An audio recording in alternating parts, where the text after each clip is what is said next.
বঙ্গবন্ধু বাংলাদেশে অনেক বড় নেতা, অত্যন্ত আদর্শবান মানুষ, অত্যন্ত অনেক কিছু।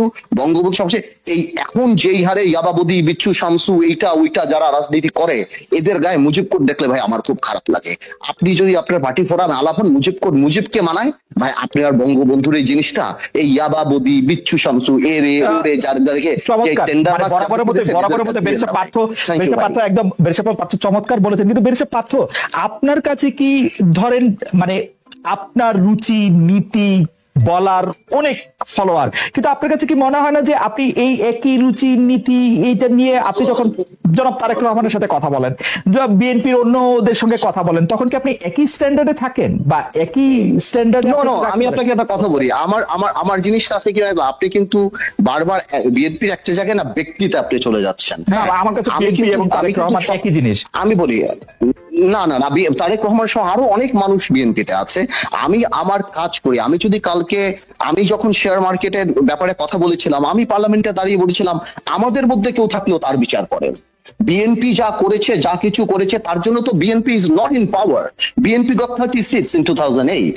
BNP paid the price. But এখন আমি আজকে আওয়ামী লীগ 12 বছর ক্ষমতায় আছে, আমি আওয়ামী লীগকে ধরার আমার দায়িত্ব। কালকে যদি বিএনপি চুরি করে, আবার আমি যদি বিরোধী দলে থাকি, আমি আবার বিএনপি কে ধরবো। বাট আপনি বিএনপি কে কেন ট্রায়ালে আনবেন? আওয়ামী লীগ তো বাংলাদেশের ইতিহাসে সবচেয়ে বেশি দেখেছে, এক পুকুরের ব্যবসা করে 20 কোটি টাকা কামাই করেছে। দেখা যাচ্ছে বছরে 20 কোটি টাকা কামাই করেছে।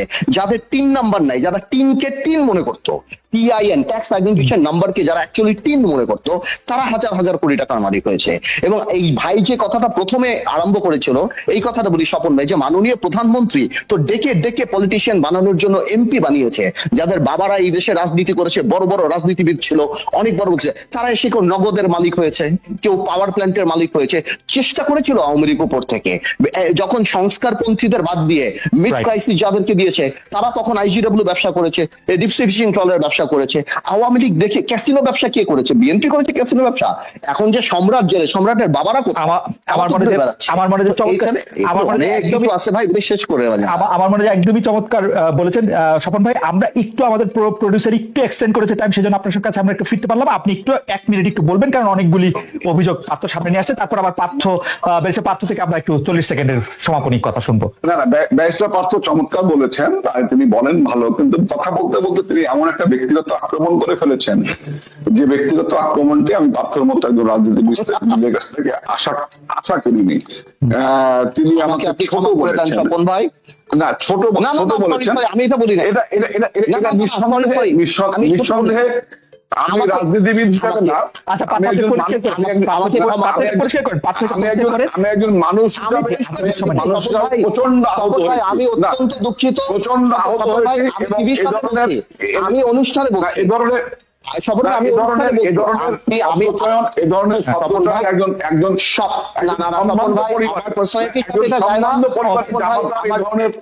আমার মনে হয় দুজন একসাথে কথা বলে স্বপন ভাই আপনি শেষ করেন। আমি বলছি, আমার কোনো কথায় যদি আপনি দুঃখ পেয়ে থাকেন, আমি ব্যক্তিগতভাবে বলছি, আমি পরিষ্কার করে দিচ্ছি স্বপন ভাই, আমি আমি এটা বলার চেষ্টা করেছি, যদি আমার একদম আমি ব্যক্তিগতভাবে আমরা একটু স্বপন ভাইয়ের কথা শুনি, আমাকে ক্ষমা করে, আমি ব্যক্তিগতভাবে করতে চাই না কখনোই। আচ্ছা, যদি তিনি উপলব্ধি করতে পারেন যিনি যে শব্দ চয়নটি করেছেন, সে শব্দ চয়নটি সঠিক বলে থাকি, আমার আমি কখন বলেছি? আমি তো আর বায়বীয় কথা বলছি না, আমি বলি জনাব পার্থ, আপনি বলেছিলেন যে জনাব আবু সাঈদ আল মাহমুদের স্বপনের মনটি ছোট বা দৃষ্টিটা ছোট বা এরকম একটি কথা বলেছিলেন, যেটি আসলে ব্যক্তিগত।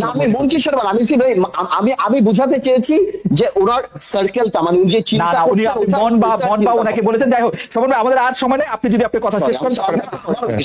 মানে I am very sorry Swapan ভাই, আমি যদি বলেছেন ভেরি সরি, আমি আপনার কাছে আমি ব্যক্তিগতভাবে কাউকে বলতে চাই না।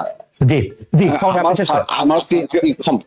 না না, ঠিক আছে, আমার সার্কেল ছোট হবে, এটাই স্বাভাবিক, কারণ আমি হচ্ছে গিয়া মাঠ থেকে উঠে রাজনৈতিক কর্মী।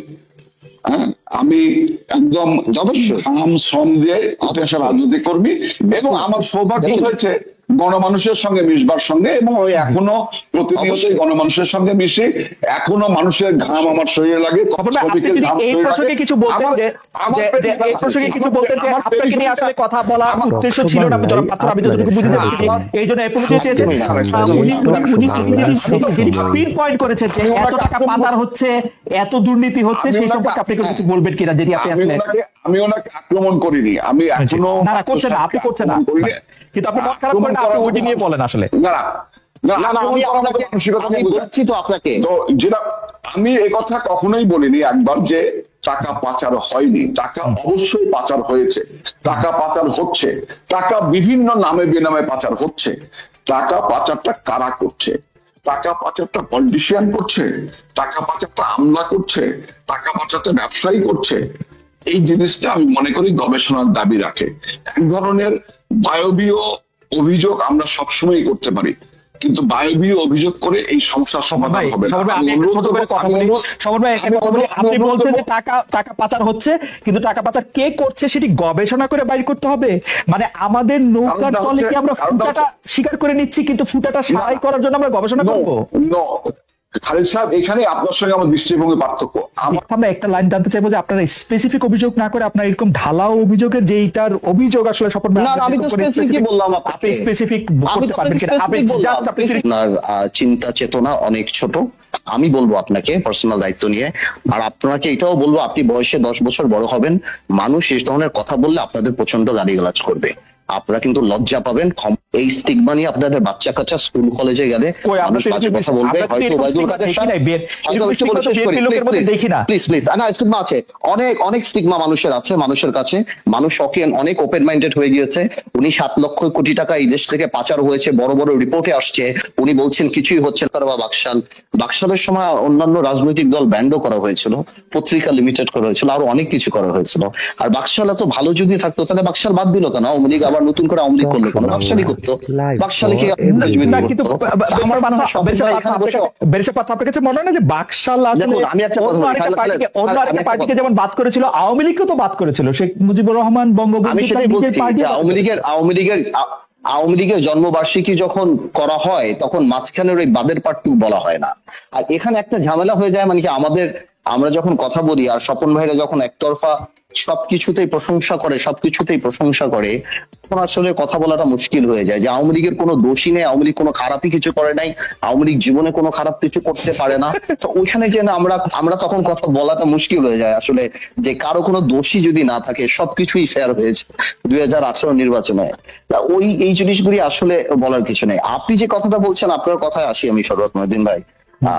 সবচেয়ে ভালো কি জানো খালেদ ভাই, এই সবচেয়ে ভালো হলো যে এই যে আপনার অনুষ্ঠানটা যখন ফেসবুকে যাবে তখন পাবলিক যদি আমাকে গালিগালাজ করে তাহলে আমার বুঝতে হবে আমি ভুল বলছি, আর যদি স্বপন ভাই প্রশংসা করে, পাবলিক হলো সবচেয়ে বড় জাত। আমি স্বপন ভাইকে রিকোয়েস্ট করবো, 10টা গালি দিলেও, মানে এদের বিপক্ষে 10টা গালি দিলেও কেউ আপনাকে কিছু বলবে না।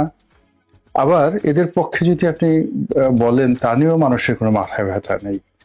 যে এটাকে মনে করছে অনেকে, আওয়ামী লীগ এই মুহূর্তে মনে করছে যে এটা একটা অ্যাবান্ডেন্ট নিষিদ্ধ একটা দল, শেখ হাসিনা আগামীতে রাজনীতিতে ফিরে আসবে, সেটা ভিন্নতর একটা প্রসঙ্গ।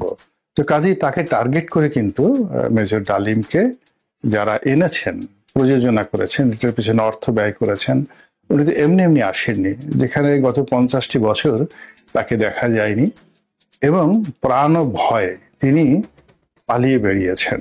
তার এই জীবন এতটা অভিশপ্ত যে তিনি তার আপন আত্মীয় স্বজনের দ্বারা লাঞ্ছিত হয়েছেন, অপমানিত হয়েছেন, অনেকের দ্বারা জুতা পিটার শিকার হয়েছেন, একেবারে রক্তের আত্মীয় দ্বারা। তো সেই মানুষটি হঠাৎ করে এই প্রদীপের পাদপীঠে চলে এলেন। তিনি ইচ্ছা করে আসেননি, এ সাহস তার হওয়ার কথা নয়। তাকে সাহস যোগানো হয়েছে, তাকে নিরাপত্তা দেওয়া হয়েছে, তাকে আশ্বাস দেওয়া হয়েছে, এবং এটার জন্য একটা চক্র কাজ করছে। তো আমরা তিনি আসল না নকল সেই কথাগুলো না বলে যে কথাগুলো আমরা বলতে চাই সেটা হলো যে তিনি যে কথাগুলো বলেছেন সেই কথা প্রথমত পরস্পর বিরোধী, এবং তিনি একই সঙ্গে বঙ্গবন্ধুর প্রশংসা করেছেন, আবার একই সঙ্গে তার স্ত্রীর অপহরণ নিয়ে কথা বলেছেন, একই সঙ্গে বঙ্গবন্ধু তাকে চাচা ডেকেছেন, আবার সেই চাচা তিনি পাকিস্তানের হাতে ধরা দিয়েছেন।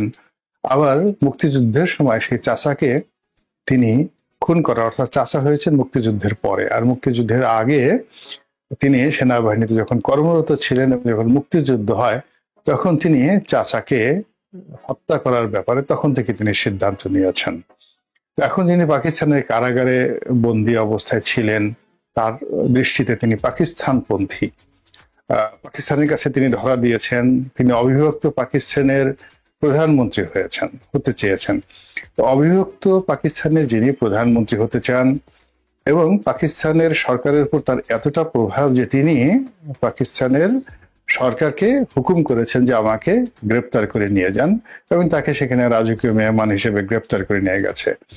এবং তার এত ক্ষমতা, বঙ্গবন্ধুর এত ক্ষমতা যে তিনি তার পরিবারের যে নিরাপত্তা, সেই নিরাপত্তার ভার তিনি দিয়ে দিয়েছেন পাকিস্তান সেনাবাহিনীর হাতে।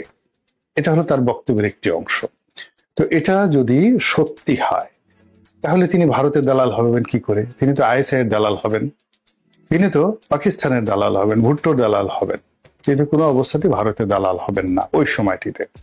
তো কাজী তার এই যে বিপরীতমুখী বক্তব্য, এটি শোনার রুচিও নেই এবং এটি নিয়ে আলোচনা না করার কিছু নেই। যে কোনো মানুষই মূলত তার প্রতি যে ঘৃণা বা তিনি যে একটি অস্থির চিত্তের অসুস্থ মানুষ এবং সেই অসুস্থতার কারণেই তিনি এরকম একটা খুন খারাপের সঙ্গে জড়িত হয়ে পড়েছেন এবং খুন করার পর তার মানসিক বৈকল্যটা এমন একটা পর্যায়ে পৌঁছে গেছে যে সেটিকে নিয়ে তিনি দম্ভ করেছেন এবং গত 50টি বছর পালিয়ে থাকার কারণে তার মানসিক যে ভারসাম্যহীনতা এটা চরম পর্যায়ে পৌঁছে গেছে এবং তিনি কোনো অবস্থাতেই সুস্থ নেই।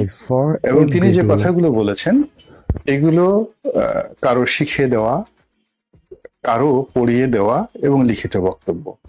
এবং আরো অবাক করার ব্যাপার হলো যে তিনি যে সকল বক্তব্য বলেছেন, পরস্পর বিরোধী কথা বলেছেন, এই কথাগুলো মূলত যারা লিখেছেন তাদের লেখাপড়ার মান ভালো নয় এবং তারা খুব তাড়াহুড়ো করে এই কাজগুলো করেছেন এবং একবারও ভাবেননি। এখানে স্পষ্টতই যে হুমকি তার মাধ্যমে, মেজর ডালিমের মাধ্যমে, সেটি হলো হু ইজ মেজর ডালিম? হি ইজ এ কিলার। সে একজন খুনি এবং সে একজন প্রেসিডেন্টকে খুন করেছেন, আর একজন প্রেসিডেন্টকে খুন করার জন্য তিনি চেষ্টা করেছেন, জিয়াউর রহমান সাহেবকে। এবং এই খুনের ঘটনা যখন জানাজানি হয়ে গেল তখন সেনাবাহিনী, পুলিশ বাহিনী এবং সমস্ত এজেন্সি যখন তাকে গ্রেপ্তার করার জন্য সর্বোচ্চ চেষ্টা করলো তখন তিনি প্রাণ ভয়ে পালালেন, অথচ তার পালানোর কথা নয়। তো এই যে তার যে অবস্থা, সেই অবস্থায় যে তিনি দুজন প্রেসিডেন্টকে হত্যা করার চেষ্টা করেছেন এবং একটা সফল হয়েছেন আর একটা হননি। এখন এই বৃদ্ধ বয়সে তিনি কি আরেকটি হত্যাকাণ্ড করতে চান? সেটা কাকে? এখন শেখ হাসিনা তো দিল্লিতে, তিনি তো দিল্লিতে গিয়ে শেখ হাসিনাকে খুন করতে পারবেন না। এখন কাকে তিনি খুন করতে পারেন বা কাকে তিনি ভয় দেখাতে পারেন এই মুহূর্তে? সেটা যে বিএনপিকে ভয় দেখাচ্ছেন, তারেক রহমান সাহেবকে ভয় দেখাচ্ছেন, বেগম জিয়াকে ভয় দেখাচ্ছেন, এটি একেবারে স্পষ্ট, একেবারে স্পষ্ট। এর কারণেই